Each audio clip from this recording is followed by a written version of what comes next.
when you work for an NGO, there's a specific set of skills and abilities that are required for NGOs, right? And I think that is something that AIESECers learn in the process after leaving AIESEC. Like our dear Kevin, I know him since he was, I mean, Kevin is maybe like 25 or 30 years younger than me. And I remember him from his LC times. And then afterwards, I have known him for this very nice project that he has with the Borussia Dortmund soccer team from Germany, but he has a very interesting project going on in Mexico. And I'm sure, Kevin, that you have found that no matter how good an economist from the time you are, working and leading an NGO is a different story than a commercial corporation or any other thing, right? Thank you. Yes. Yeah. Thank you very much, Alberto, for that great start to the panel. Because actually Kevin's one of our great panelists today. We've got a fantastic panel, and we'll hear a lot more about what Kevin's doing, along with Adonis, Josia, Ken, and Theresa. And first of all, I'd just like to welcome everybody here.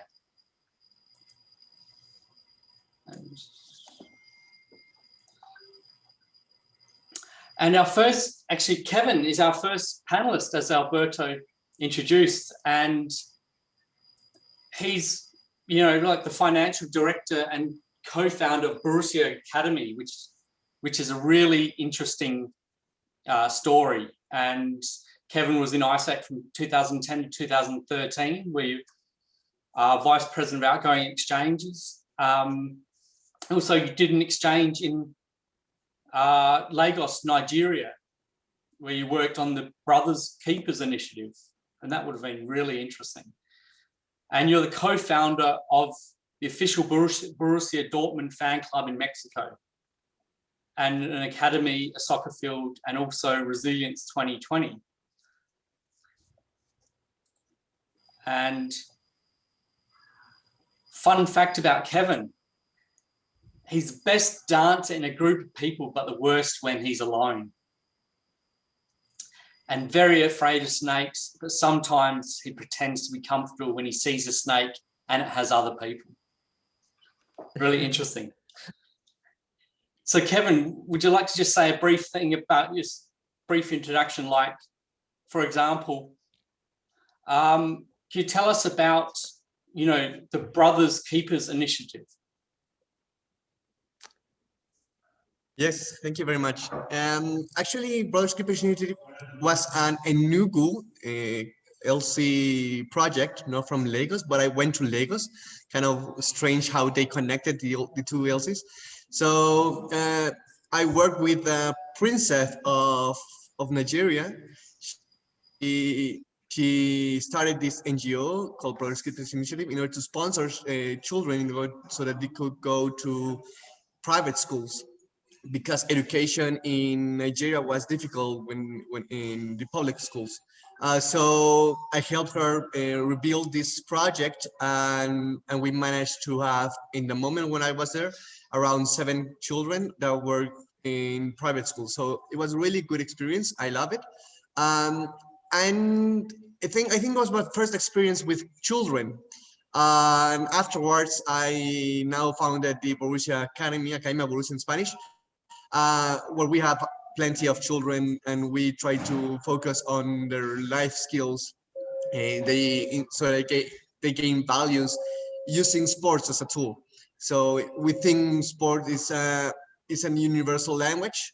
Probably most kids end up hating football because they think they're bad, but we try to make it another focus so they develop skills and they learn from life through sports. So that's what I learned through my experience in Lagos. Oh, fantastic! So you could directly use the skills and experience you got. Brilliant, thank you. And our next panelist is Adonis, who's the Executive Director at BrainLink Africa. And Adonis is a young leader with the requisite skills to manage complex, culturally sensitive organizations, consultant in leadership, and a translator and interpreter in 3 languages, which is really impressive. And Adonis was the national president of AIESEC Benin, and is the assistant VP in charge of organizational development in AIESEC alumni Middle East and Africa. And Adonis loves football and has a great sense of humor. So I guess there's a few football followers here. And yeah. So Adonis, just a second. Yes, Joe. So what was your most challenging thing leaving AIESEC? I think that during the session by Abdo, I mean, when he had people to write in the chats about the length of stay, I mean, I went all the way from June 2000 to June 2011. If I take into account the whole process of my AIESEC leadership journey, and then capping it up with an internship with Tata Consultancy in India. And what is interesting is that internship was exactly my internship. It fits me totally, because it was coaching, translation, interpretation of conference calls and all that. So it also gave me the opportunity of teaching French to my colleagues in India. But at the same time, the cultural sensitiveness that I developed by working in a different environment from where I grew up, even though by birth, I would say I have already a very vast, personal cultural background, because my dad is from Benin, my mom is from Cuba. So there's French, there's Spanish, there's Africa, there's Latin America. And then through AIESEC, I met people from different walks of life and background, and then ended up, doing an internship. After my time as national president, I ended up as an intern in Tata Consulting Services. I think that we are the result of our background, our walk of life, and also the engagement. And I think that for having spent at that time about almost half of my life, by the time I finished, I mean, almost, more than 1/3 of my life in AIESEC, yeah. Even though in between I set up my consultancy and went back and forth between AIESEC and business and activities, there's that thing that, is like what Ken calls the virus. When you catch it, and that's all. And it makes you realize that actually this space on NGO and leadership is the greatest form of leadership to lead, people who are volunteers and who are engaged benevolently. Why? There's no form of pressure that you can put on them because of a salary or because of business return. It's about giving the sense of service and willful engagement with communities. And that kind of leadership, it builds from the scratch and through a process of building your pedigree day by day. This is what I have to say for starters. Thank you. Thank you very much, Adonis. It's an interesting connection with Cuba, which I'll share in a bit. Okay. And our third panelist today is Josia. I'll just pin. And who's the head of Africa operations at Simplon.co. So originally from Cote d'Ivoire, you're joined the MC and joined UN Habitat as a board member representing the Africa region, and then the African Leadership Institute. But above all, you're a senior computer sciences expert, development strategist, business development program manager with roots deeply embedded in youth leadership and employment. Wow. So what, how did AIESEC help with this, with your career? Great. Thank you very much, Joe, for giving me the floor, and I'm very happy being here and sharing experience development. AIESEC have been the place where I develop everything that I'm really using currently in my professional and personal life. You know, after my MC team, you know, I've applied to become MCPs, and I couldn't get it. I couldn't get it. And at that moment, the MCP said, Joseph, you have you have shown us that you have this ability to push things forward. What I'm gonna do right now is to send you in CC in Nigeria. And I went to Nigeria for three months. And when I'm going there, all my fellow in Nigeria said, because the objective was to support the team, the MC team in Nigeria, to raise more organizations, institutions, NGOs to welcome intern across the continent. And they said, why are you sending a francophone person in the English country? Is Joseph going to be able to raise organizations? Da da da da da. It was kind of challenging, and they say, let's start. And the first organization that we met was Red Cross. And when we went there, during the first meeting that we have been able to raise 30 internship opportunity. And that was a kind of miracle that happened in Lagos. And through these 3 months, we have raised about 300 opportunity in Nigeria. And that have been one of the key things that's opened me the door of the UN Habitat, because it was like a voting opportunity. And you know, Yes. AIESEC is a big network, and I just activated that network to support my candidacy in this position, and we make it happen. Thank you very much, and I think we can. This is my introduction for our discussion. Thank you. Thank you, Josiah. And I think just a fun fact as well. You used to call you just 1 minute, or tuck, ses. How do you pronounce that? Yes, it's a francophone word. Just 1 minute, because most of the time in AIESEC activities we were very busy, and when your colleague call you, you say, just wait 1 minute, just wait 1 minute. So it's become a thing for me. And then people said, Josias, when we give you a task, you are always doing it quickly, fastly, and they call me tac, s'il vous plaît. Thank you, Joe. Thank you, Joseph. Yeah. And our next panelist, who's already introduced himself in the initial panel, like did his Ken did his traineeship 60 years ago. Amazing. 55 years of experience, you know, in all sorts of areas with non-profits. AIESEC changed his life. He founded a local committee, you know, chaired AIESEC US, and, you know, did massive things. And he's done lots of amazing stuff with NGOs, and he's also an author.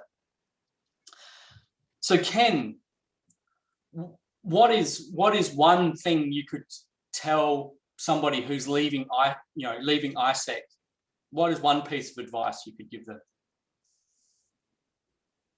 I can't do that. Well, the first thing is you use everything you learned, because what you learned is more valuable than a leadership course at the best universities or famous universities anywhere around the world. You learn leadership by doing it, and you've done it. That's the one thing I would say. Yeah. Excellent. I'd also say, take advantage of all the mentoring you can, because mentoring is, again, the fastest way to learn. I've been so fortunate every single step of my life.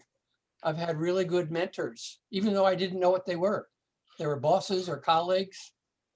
One of my high school roommates said to me a couple months ago, Ken, when we were in high school, we played football together. We played basketball together. We never won, but we learned teamwork. We learned how to care for each other. That was pretty cool coming from a high school friend. Wow. Yes. Excellent. And on the regarding mentoring, AIESEC Alumni Asia Pacific is about to launch, or has just recently launched, a mentoring program. So that's really exciting, and hopefully, it goes throughout the AIESEC, throughout AIESEC International. Yeah, I've been so lucky in AIESEC Life in the US. I've had, I think, 6 mentees and 5 virtual interns, and I've learned from them. The first thing I've learned is it's their world, no longer mine. And what they want to do is more important than what I want to do. And so I think I've had some role to play in helping them figure out how to make their life really meaningful, not just to make money. Sure, that's important, but to make life full of meaning for people, for the planet. Thank you. And our final panelist, but not least, is Theresa Kane. And Theresa, not quite as experienced as Ken, but also a hell of a lot of experience. Being self-employed as a consultant for more than 15 years, working with professional associations in Canada. In AIESEC Canada, you were the director of Asia, or you represented AIESEC Canada, then you were the director of Asia Pacific at AIESEC International, serving the then 11 members of Asia. And when you were the member of the executive body of AIESEC International, you were specifically responsible for the Global Exchange Program. And you've been a director and chair of board of AIESEC Canada. You've just got a wealth of experience.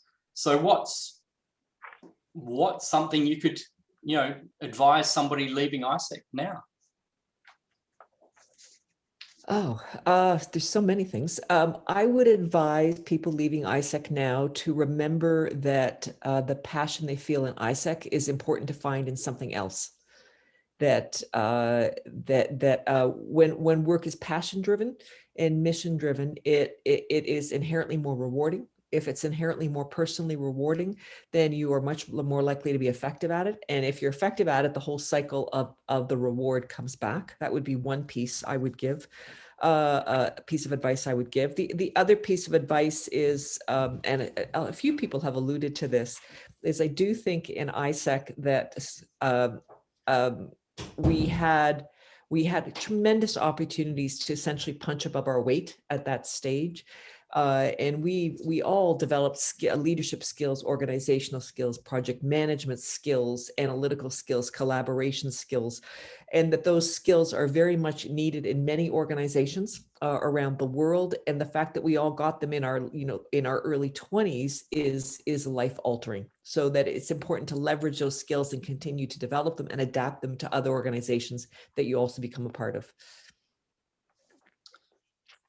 Thank you. Really, really sage advice, Theresa.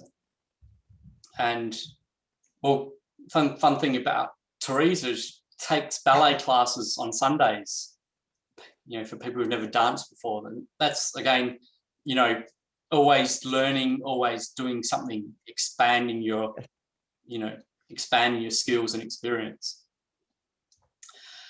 And well, I guess I should introduce myself. I'm Joe Tahini.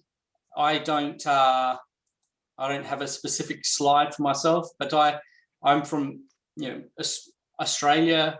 I was in AIESEC around the turn of the century. Then I went on a traineeship in Turkey. Ended up in Turkey for about 6 years, and now I coordinate projects in aged care. The fun fact about me was that I was in Cuba. I was in Havana when Fidel Castro died, and oh, wow! And it was really amazing. Rocked up to Havana,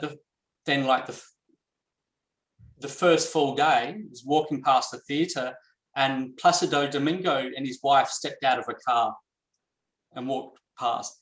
He was going to do his first official Cuban concert. but later that night, Fidel Castro passed away, so everything was cancelled.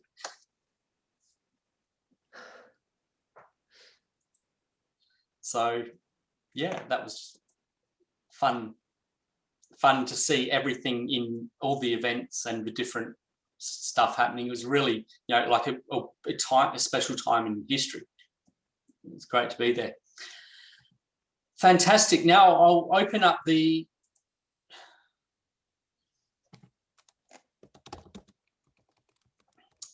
the chat. So we've got a fantastic panel, and to start off,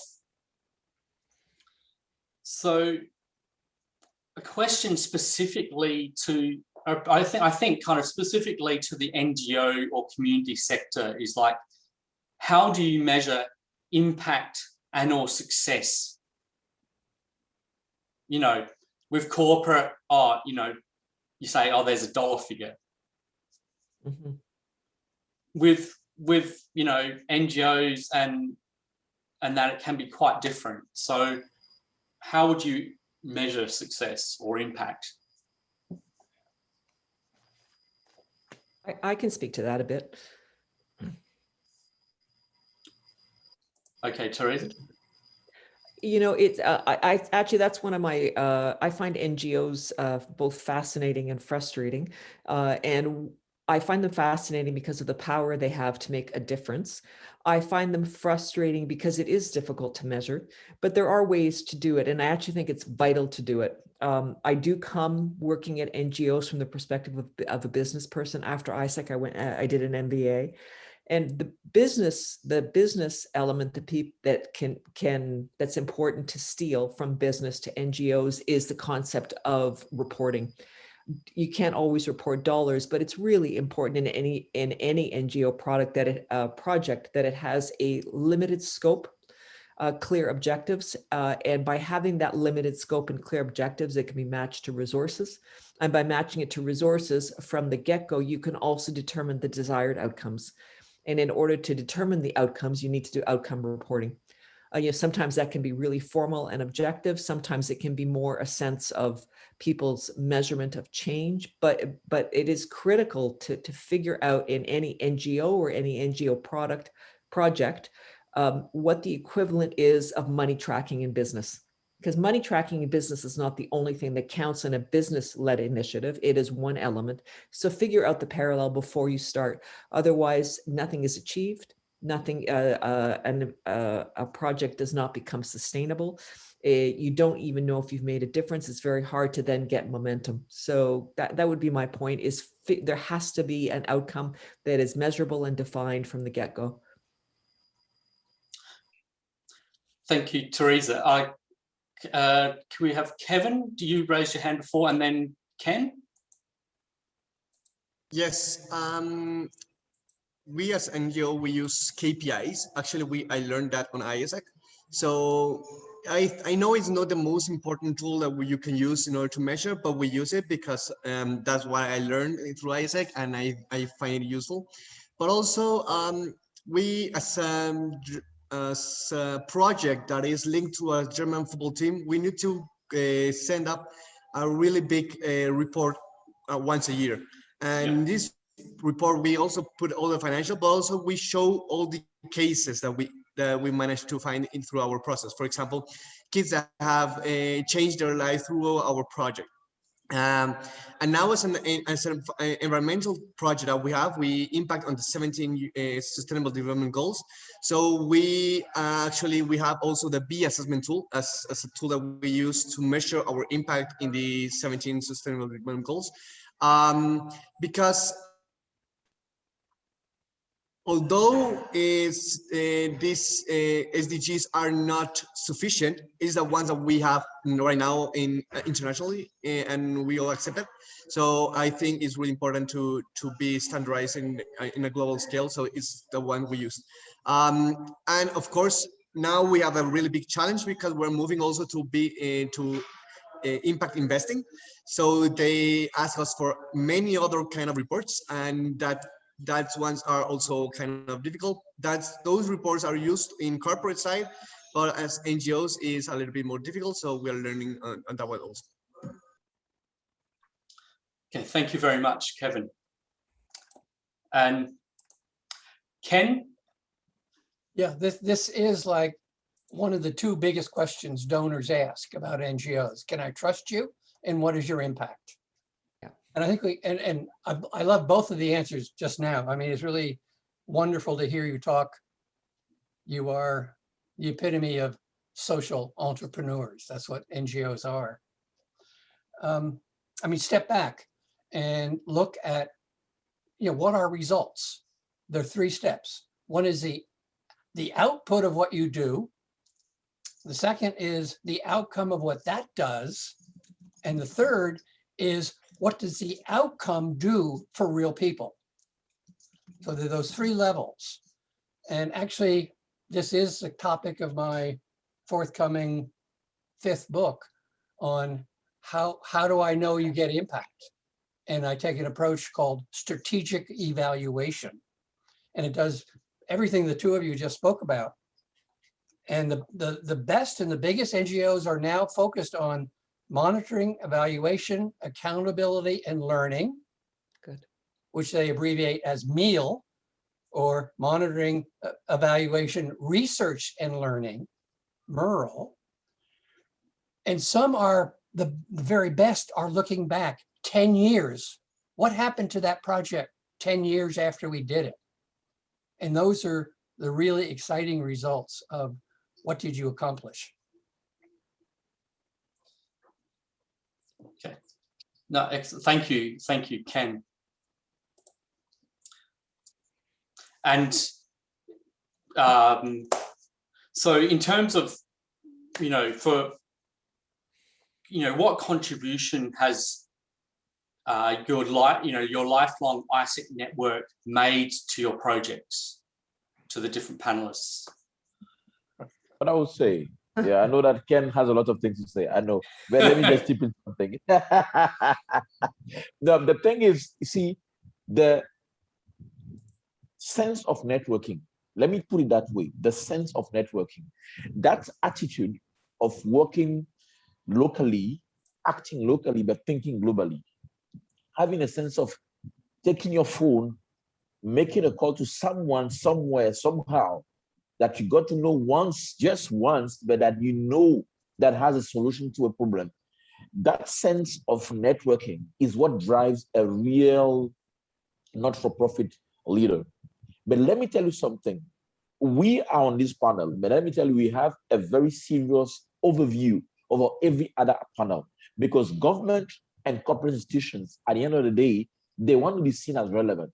And today, the amount that CSR plays in any government activity or corporate activity is a sense that we as NGO specialists and engagers, we have a great deal of pedigree in transforming our environment. But what I will tell you is that my lifelong AIESEC journey has taught me that the solution is always somewhere within a network, or the network of the network. And I'll give an example when I talk about networking. You looked at the degree of correlation and networking. And you look at the example of LinkedIn. First degree, first circle, second circle, third circle. If you build your mindset that way, you will always succeed. And succeeding in the NGO field will give you a high degree of pedigree to succeed even in government engagement and corporate, core corporate, business engagement. This is what I had to say. Thank you, Adonis. Yes, network is so much, it's maybe a cliche, but it's true. Well, in some extent, it's not what you know, it's who you know. I think both are really important, but who you know. Both are really important, exactly, because you also have a sense of lifelong learning, because a lifelong journey we talk about is also a lifelong learning journey. Because I look at Ken is writing books, plethora of books, because he's learning. You cannot write what you don't know, for instance. So that sense of continuous learning. I slept at 2 a.m. because I was doing a training on Rotary Learning Center, because I'm a Rotarian, by the way. But that sense of always building some amount of value to yourself will give you an added advantage over any competitor in any field. No, exactly. Thank you, Adonis. Alberto, you'd like to say something? Yes, thank you, Joe.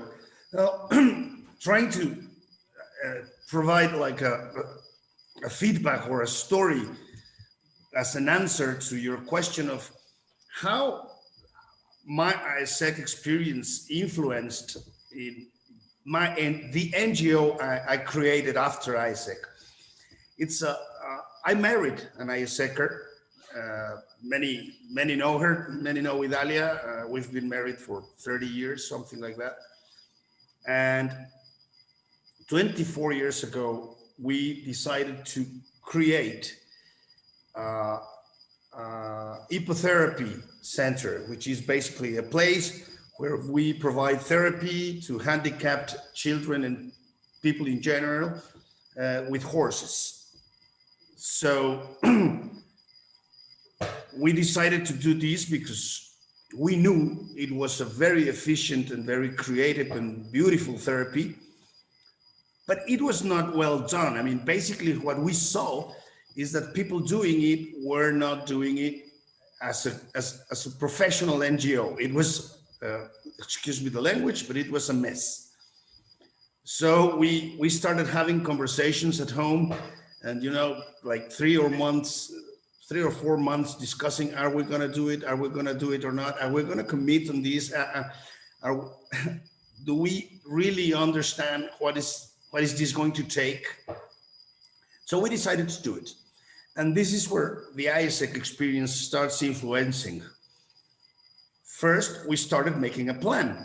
Okay, we knew how to make plans. We were trained to do plans in AIESEC. Then we started making the list of people and support around the project that we were going to need. Government, companies, universities, all kind of things surrounding the center.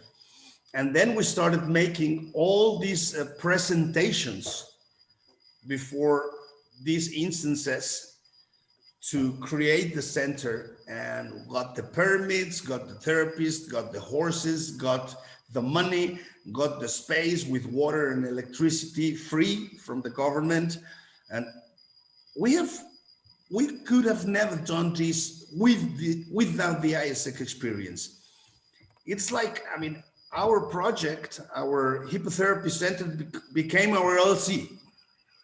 Okay, it was like our LLC. I mean, we were running our LLC with a yearly plan and a budget and et cetera, et cetera, et cetera. And we have been there for 24 years. So we created something sustainable. Sometimes it requires a little funding from the Alberto Sil Foundation, but not all the time. Not all the time. Most of the time is sustainable. Even during the pandemic, Idalia created 2 or 3 projects of fundraising during the pandemic, because we have 7 horses to feed and 4 employees to pay, and the center was closed for 1 year. So some of the families were paying the fees even without receiving the therapy. But also we discovered that we have impacted our community greatly, because we started asking for donations, and we even said in kind. I mean, this is the cost of a 25 kilos pack of horse food. So donate packages of horse food and donate grain and grass and everything instead of only money. Ken's question a while ago is, can I trust you? What is your impact? What are you doing with the money we donate? Are you trustworthy to donate? We discovered this during the pandemic in a fantastic way. And by the way, in how we measure our impact, we have several levels. I mean, we have capacity to provide therapy to 50 to 55 riders. But we have had 50 to 55 riders for 24 years. But this is not the only impact. Every writer has a family, an average of 4 people family, and these people receives a positive impact because his relatives, his son, his brother, his sister is receiving therapy and he's getting better, and they are all sharing the activities in the horses, etc. So the impact does go to the families, and these families are part of a community. So we can measure our impact in several levels. So yeah, so it's like, so there's the direct, and then the first level indirect, and it's like a wave. Yes, yes. And believe me, without our experience in AIESEC, we could have never done it. I'm sure. Thank you, Alberto. And I've heard that. I've heard many alumni refer to, like, you know, their local committee equivalent, like, you know, the skills and that that they've gained in AIESEC. You know, exactly. They just transfer directly to whatever they're doing in life. And Kevin, you'd like to respond? I'll try to make it short. So in my life, as I'm as a person, it has been difficult to me to keep in touch with people that are not in front of me. So when when I used to be in AIESEC in the office, I was in touch with everyone. But once I left AIESEC, it was really difficult for me to keep in touch with people. And that happens also with my family, when my grandma is from Germany, and keep in touch. But the thing is that make it almost impossible to reconnect with AIESEC for plenty of years. And now that's one of the things I'm really regret, not being in touch with AIESEC for some years. So now every time there's an event, I raise up my hand and try to participate because I try to reconnect with AIESEC. And I give you an example that was so important to reconnect with AIESEC. In 2019, the government, we find out some corruption from the government from a soccer field where we used to play, and we sued the government and put everything on media, and they tried to kick us out of this field. They even bring up people to hit our children. So Wow. We decided to build a new soccer field, a private soccer field, so we could be there and protect the children.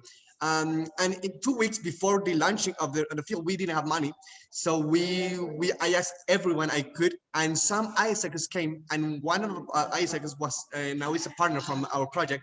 And we have this soccer field that actually through pandemics, it has saved us a lot, because right now we open during pandemics, when the government allowed it, obviously. But because of that, we didn't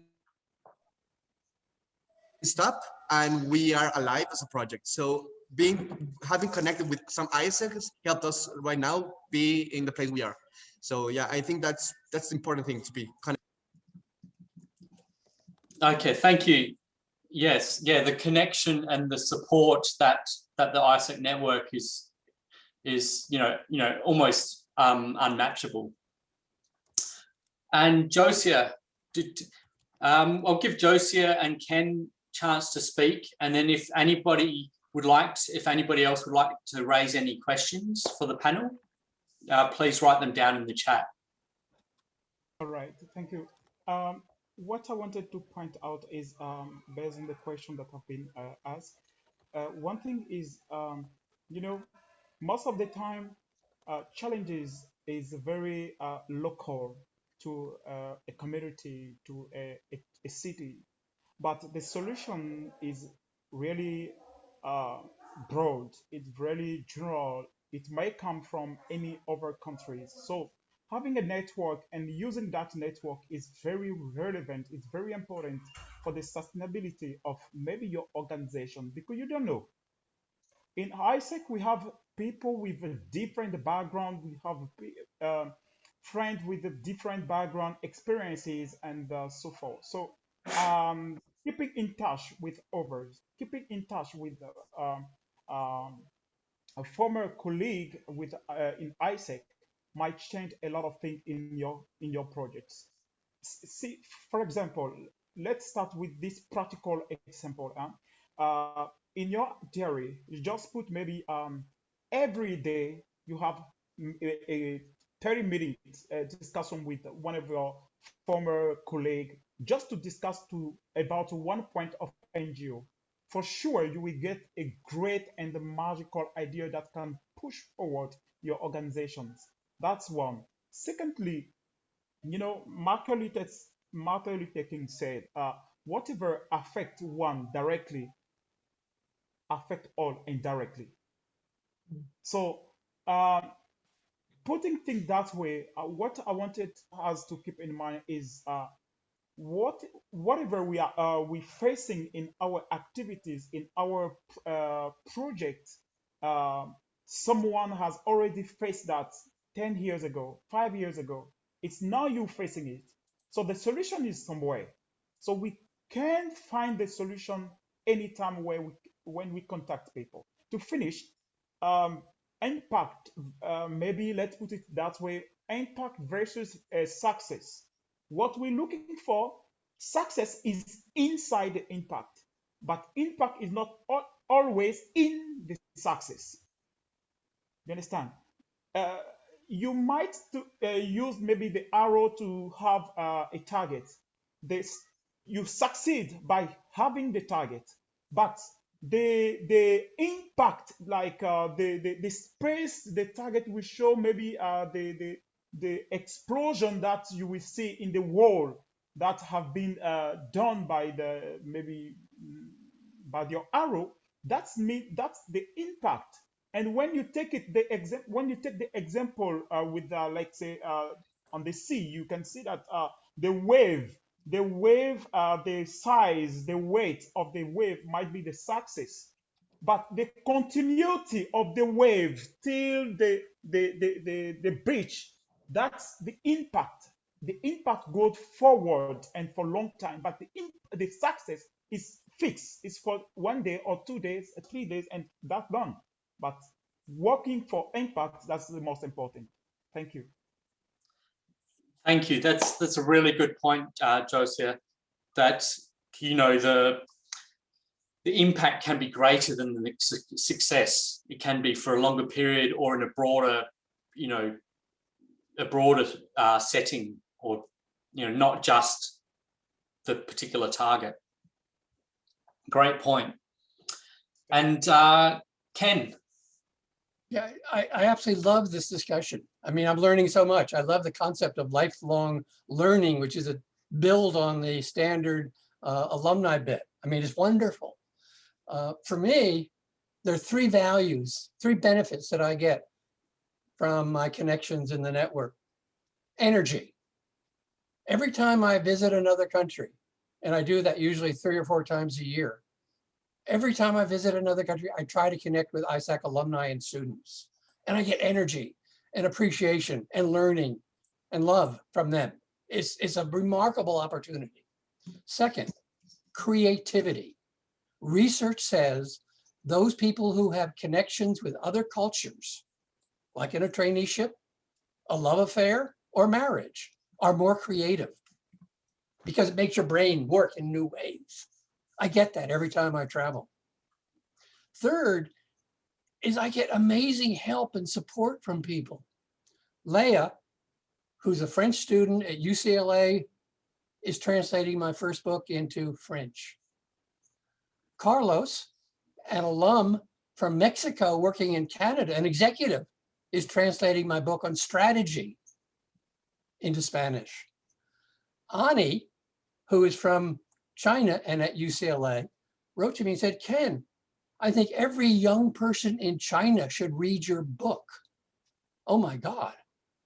Can I translate it into Mandarin? She is. I mean, every intern, every mentee, every student I connect with, I get something of great value and joy, as I do from you all here today. It makes life beautiful that we have this. So thank you for who you are and what you do, of course. Thank you. That's so inspiring, Ken. It's amazing. I'd love to hear you, talk for a lot longer. But we've only got unfortunately, we've only got a bit over 5 minutes left. So if anybody has any particular questions, please, or anything, final words they would like to say, please advise. I'd just like to thank everybody for turning up today and for participating. It's been really good. And yeah, Ken, you were going to say? Yeah, I have two ideas I just want to suggest, because I suggested them to the AIESEC Life Alumni Board on Friday. One, we should have a certificate of leadership achievement for every single graduate of AIESEC as they graduate. Here's what you did. Yeah. Profound. And by the way, you become a member of the Alumni Association. Second, as I hear you all talk, we need to create an AIESEC Academy of Leadership that would put on programs over a period of time, and you get a certificate, like an MA AIESEC, Masters of AIESEC Leadership. And people pay for it, and they benefit from it, and they show their certificate to their bosses and say, "Give me a damn raise," or "Let me take over your job." I think those two ideas are going to happen in the next few years. It's wonderful. Ken, I'm just taking note.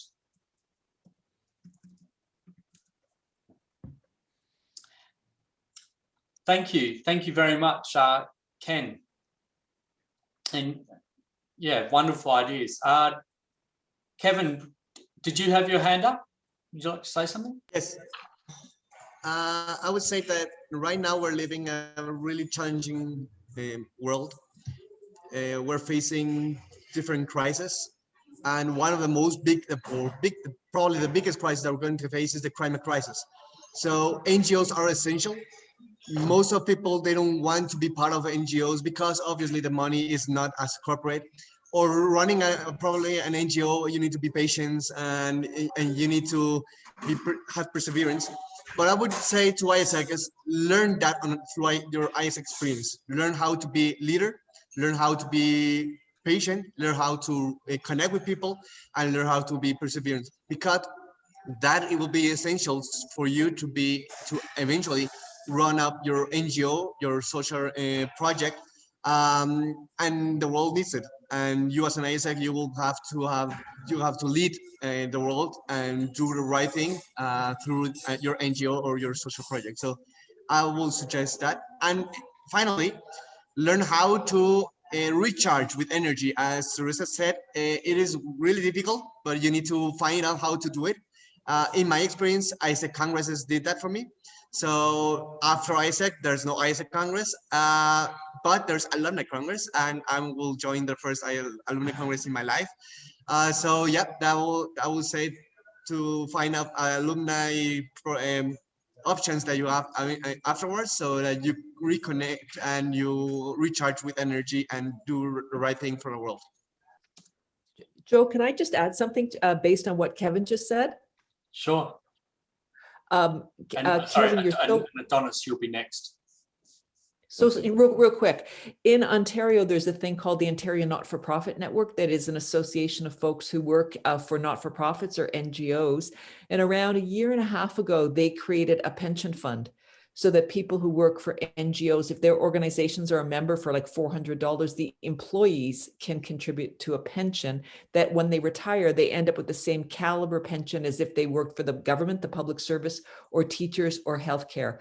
And their main goal was to ensure that the not-for-profit path was as viable a career path that people could choose and not end up in poverty. And I think it's a phenomenal thing that's going to have reverberating impact. I recommend it to my clients. Join, and then your employees then don't have to sacrifice themselves beyond what most people can sustain for a lifetime. So that's like a sort of pension fund. Yes. Yeah.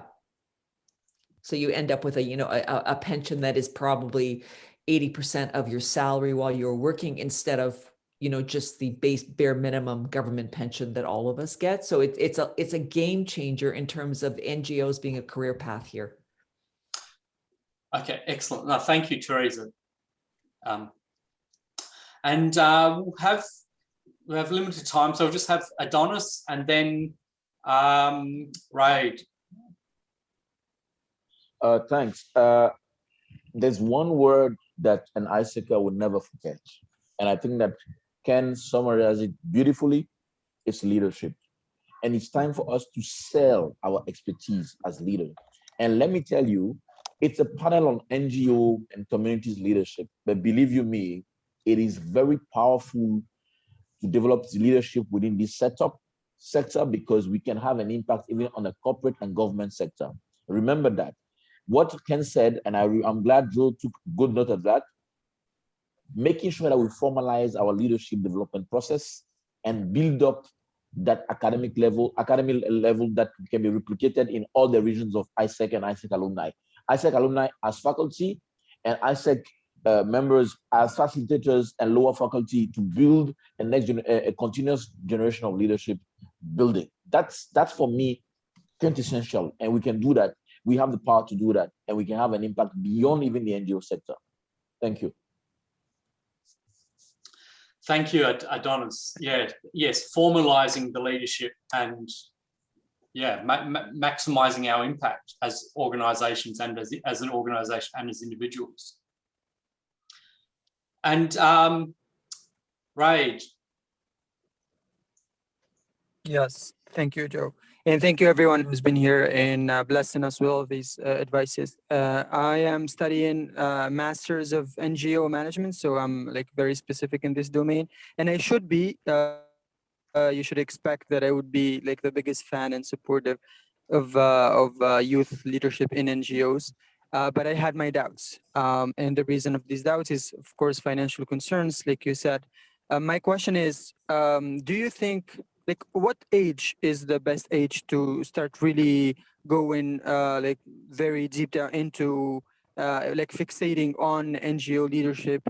Because you know that when you're a student, you have to make money, you have to grow up and start like building your financial comfort and so on. So what is the perfect balance point between securing your financial future and also like working on impactful projects for the future? Should I wait until I'm 30 years old and I've been like, should I now focus on working in corporate or self-employed and gather money and secure my future and then start getting involved into NGOs and focus on that? Or should I do it both, and if that, how?